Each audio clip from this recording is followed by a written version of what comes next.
So the PS5 kind of revealed the specification in a Gamers Developer Conference, which is why a lot of people could not comprehend what was being said. It's because it was a lecturer talking in lecture format to game developers.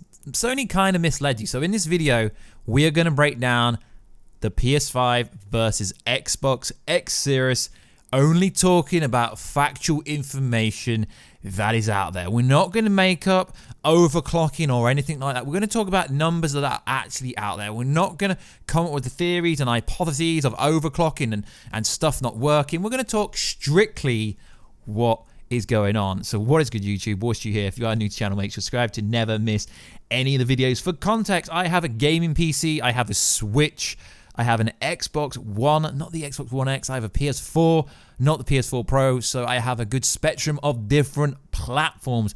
And one thing that is apparent throughout it is games win. Switch has sold millions of units because of games. PS4, games. It's all about the games. And until either console reveals games, I mean, technically Xbox has revealed Hellblade 2, a few games. PS5 has not revealed any games yet, which is interesting. And ultimately, both consoles are going to suffer until they start talking about games. At the moment, Xbox X Series is slightly ahead of PlayStation because they have revealed much more information. But obviously, there's got to be some reasoning why Sony have held back. Maybe this is because Sony doesn't do E3 and they're planning to reveal all their information about the PS5 at a convention. But because of what is happening in the world at the moment, they've been forced to do something they didn't really want to do, because the information that came out last week in the Game Developers Conference was meant for people in the gaming industry, people that can code, you know, programming code, not just making videos, actually programming like Java and all that kind of stuff. So let's get into this comprehensive breakdown. So the Xbox X Series versus PlayStation 5. Which one will you be getting? Obviously, because we're a pop culture based channel, I will be getting both of them. So let's start with the CPU. The CPU in the PlayStation 5, 8 times Zen 2 cores at 3.5 gigahertz, compared to the Xbox X Series that's 8 times Zen 2 cores, and then in brackets 3.6 gigahertz with CMT. So there's not much difference in the CPU. Now the GPU is where the massive difference is coming, and to be honest, the Xbox X Series is more powerful technically, just based on factual numbers with no biases here. So the GPU on the PlayStation 5 is a custom AMD Radeon RDNA Navi 10.28 teraflops, 30 CUs at 2.23 gigahertz, supports ray tracing and 3D audio via Tempest engine. 3D audio is going to be cool. Ray tracing isn't new. Ray tracing's been around for many years, but it's new coming to the console. So there's no overclocking. There's a lot of people spinning narrative that it's actually a 9.2 teraflop system and it's overclocked. No, specifically we are looking specs. Okay, cool. So then the Xbox X Series, custom AMD Radeon RDNA Navi 12 teraflops, 52 CUs at 1.8 gigahertz, supports DirectX ray tracing. So if you compare these specs being non-biased, yes, the Xbox X Series is more powerful. It's 12 teraflops compared to 10.28, not 9. I'm not going to be unbiased. We're going factually here, speaking on the numbers. And yes, 36 CUs on the PlayStation 5 compared to 52 CUs on the Xbox X Series. So of course, the Xbox X Series GPU is more powerful, but it is worth using and saying they're both using a custom AMD Radeon. Radeon, I've got one of them in my own computer. Radeon are very good. So video output on the PlayStation 5. And it's also worth noticing and saying that these aren't actually verified. These are like what they wanted to get up. So 4K at 120 refresh rate, 8K support, and then it's got the exact same on the Xbox. They both support 4K. They both support 8K. So from that point of view, neither console really makes much difference. So one difference is peak GPU shader throughout. Okay, PlayStation, it says to be announced. So PlayStation's not specifically said anything about that. So the Xbox variable rate shading prioritizes individual shading. So at the moment, but like I said, guys, they've not revealed much information about the PS5. So it is worth noticing that you can't really compare them properly, but at the moment we can do this. So data transfer speed. Okay, let's go through it. PS5, 5.5 gigahertz raw, 8 to 9 compressed, compared to the Xbox X Series, which is only 2.4 and then 4.8 gigahertz compressed. So PlayStation has almost double the speed. Now, we can't confirm or verify anything, but PlayStation 5 is saying loading times will be 1 to 2 seconds and Xbox up to 8 to 10 seconds. So obviously SSD and the loading time is a big function in the PS5, but like I keep saying, we don't know everything because that was a gaming developers conference. It wasn't anything out of the ordinary. It wasn't a real conference, and a lot of people got bored in that because obviously you've never been to university or had a lecturer or went to school. It was just an educational kind of speech. It wasn't a presentation that was meant for gamers. It was meant for developers. So storage, so PlayStation 5 wins on that one. So storage, Xbox wins here. But like I've said in many conversations with many industry insiders, no, that was a joke, that neither console's going to have very good storage, because if you've installed any game, any given day game in the 21st century, could be up to 300 gigabyte. Okay, the PlayStation has a custom 825 SSD storage unit, so that's not many games. And then an Xbox has a 1 terabyte storage unit, which again isn't very big. Anyone that had the original PS4 500 gigabyte hard drive would know that you cannot install many games. But to be fair, they both do support external storage. I'm pretty sure they said that with the PS5 variation, as long as it supports and is certified, you can put anyone in. Whereas the Xbox, it's got to be Seagate proprietary external 1 terabyte SSD. So they do both support external hard drives, which will be important because, as many people know, with the 21st century, even if you install the disc and you put the disc in, you still need to install the game as the hard drive, which obviously is for faster loader times, but that's just really ridiculous. So backwards capability.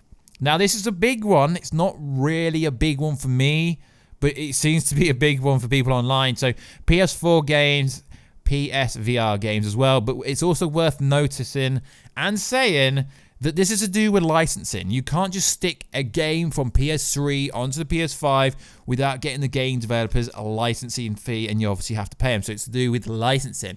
So the Xbox destroys the PlayStation on this one, but they have said that the top 100 games will be backwards capability straight away, whereas the Xbox has Xbox 360, Xbox One, and accessories. So to be fair, the Xbox destroys PlayStation at the moment. But like I said, guys, PlayStation they're keeping their cards tight to them. So then it's streaming game services. Xbox has obviously got Project xCloud, which, if you know how big Microsoft is as a company, it will probably be the better company when it comes to storage on the cloud. Remote play to be announced. So it's not said that. Quick resume.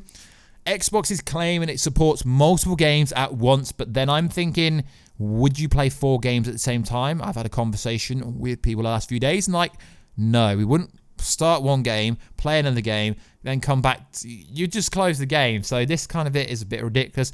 But a lot of the things on the PS5 are to be announced. So they've not really said anything. So it's like the controller, they've not revealed it. Well, the Xbox X Series, they've added a share button. Well done, guys. The share button should have been there years ago. But to be fair, it does have a hybrid D-pad Xbox One controller capability, which is cool. So if you want to buy a new console, but you don't want to have a new controller, which no one would actually do. And then a lot of the other services, PlayStation Plus, which came years before Xbox and Xbox Live. But as we know, both systems do go down quite a lot. USB to be announced. And then obviously Xbox has already revealed a lot of things. So a set for the AV hookups, 8K support.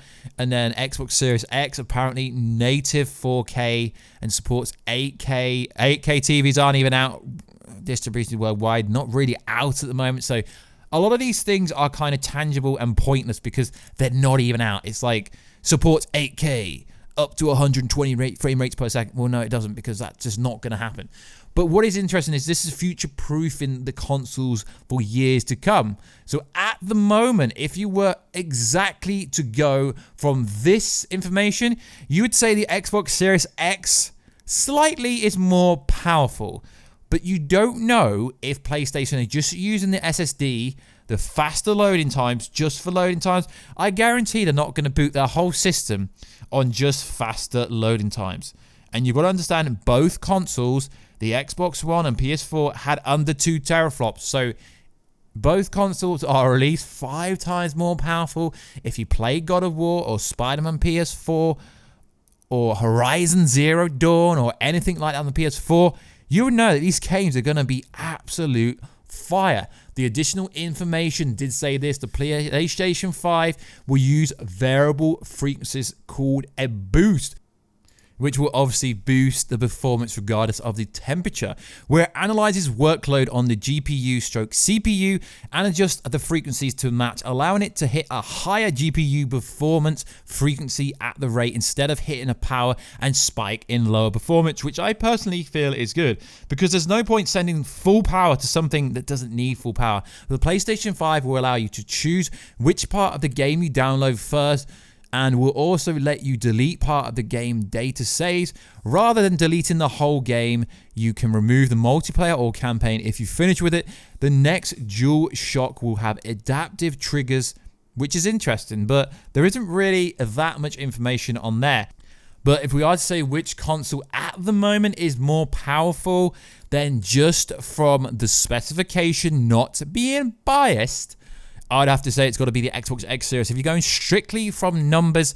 But as we've said, they've not actually said 100% of the spec for the PS5, so it's unfair to say that Xbox X Series is going to destroy them when the loading time on the PS5 is double the Xbox X Series. So it is worth noticing, and saying, that's kind of a phrase that I've been saying over the last couple of months or so, is we don't know enough to say anything, because it's like also the GPU shader. Does it have shading? We don't know, because it's not been announced yet. So a lot of these specifications are not clear, and PlayStation 5 have not revealed enough information. So we don't know much at all. We don't know if you have players you download, remote download, access to multiple consoles, mandatory game installs. We don't know any of this. Required internet access, quick resume, cross-play chat. We don't know any of this. Motion control, voice commands. Does it support USB, live streaming? We don't know any of this. The power supply, we don't know how powerful it is, because we don't even know what the power supply is for it. Does it support Bluetooth? So we don't know enough about the PS5 to realistically say one console is better than the other.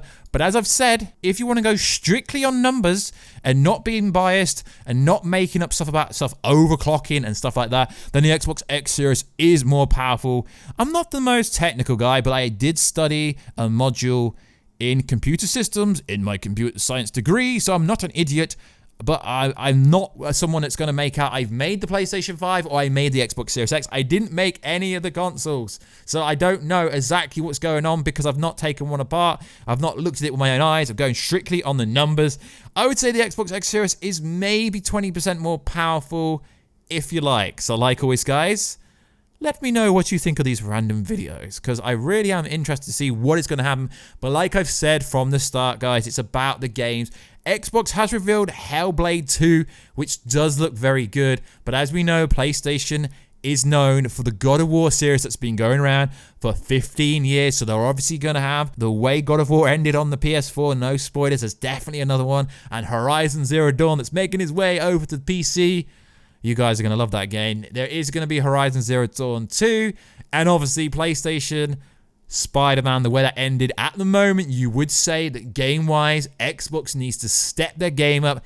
And Sony, just tell us more about the console, because at the moment, it's making it look like the marketing campaign for the PS5 is pretty bad, because at the moment, Xbox is destroying PlayStation because Sony's just being really quiet. I don't know why. Is that because the release date isn't really this year? There's a lot of factors you could come into it. What's happening in the world? Is either console coming this year?